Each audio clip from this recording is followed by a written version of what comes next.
Columbus, Ohio, a city with deep history. But in the shadows, the streets tell a different story.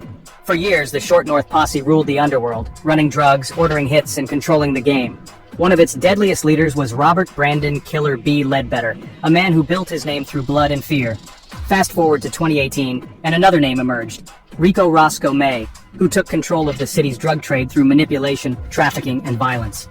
This is the rise and fall of two of Columbus's most notorious figures. April 6, 2006, the first known murder.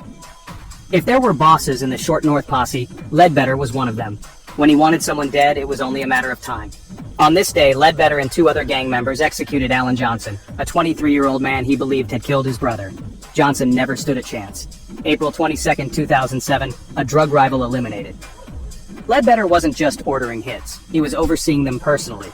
On this night, he stayed in a van while his crew robbed and murdered Marshall Brumfield Jr., a rival drug dealer. The streets were watching, and the message was clear. Cross the Short North Posse, and you won't live to regret it. November 3, 2007, the killing of Rodricos Williams. Ledbetter's next victim was Rodricos Williams, a man with a fatal connection. His wife was Ledbetter's ex-girlfriend.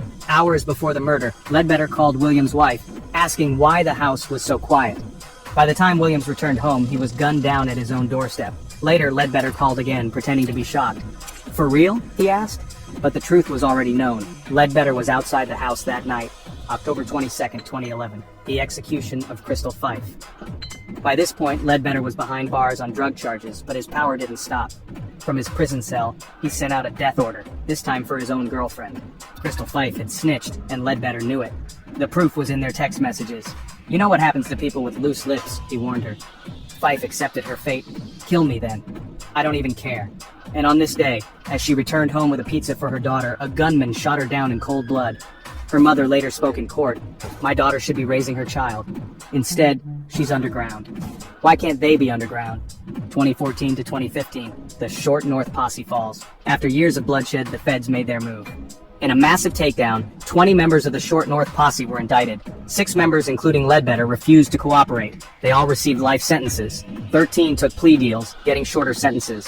1 gang member died before trial. Ledbetter stood before the judge, claiming innocence. But the evidence spoke for itself. 4 murders, racketeering, and running a killing squad. On sentencing day, the judge gave him life without parole. 2018, a new kingpin rises. Ricco Maye takes over Columbus. With the Short North Posse weakened, a new figure emerged, Ricco Maye. But unlike the old-school hitmen, Maye ran his empire differently. Instead of brute force, he used addiction as his weapon. He controlled the city's drug trade, human trafficking, and fraud rackets, all while keeping a clean public image. 2018 to 2021, running the game. Maye's operation was ruthless. He supplied women with drugs for free, only to later force them into prostitution to pay off their addiction. He collected every dollar, setting up hotel rooms, posting online ads, and enforcing rules with brutal beatings. He trafficked fentanyl, causing deadly overdoses, including one that killed a longtime customer in November 2018. Like Ledbetter before him, Maye ruled with fear. Witnesses testified how he stomped out victims, broke bones, and knocked out teeth to keep control. 2020, fraud on a federal level. While pushing drugs and running women, Maye took advantage of the COVID-19 pandemic. He and his crew stole over $30,000 in fraudulent unemployment benefits, cashing in on the chaos. 2021, the fall of Ricco Maye. Maye thought he was untouchable, but the feds were closing in. As they built their case, Maye tried to silence witnesses, even ordering the murder of a government informant. But it was too late. After a 3-week federal trial, Maye was found guilty on all 14 charges. He now faces life in prison, following the same path as Ledbetter, the legacy of Columbus's underworld. For decades, the streets of Short North, Wineland Park, and beyond were controlled by men like Killer B and Roscoe, 2 bosses from different eras, both ending up the same way. One ruled through hits and executions, the other through addiction and manipulation.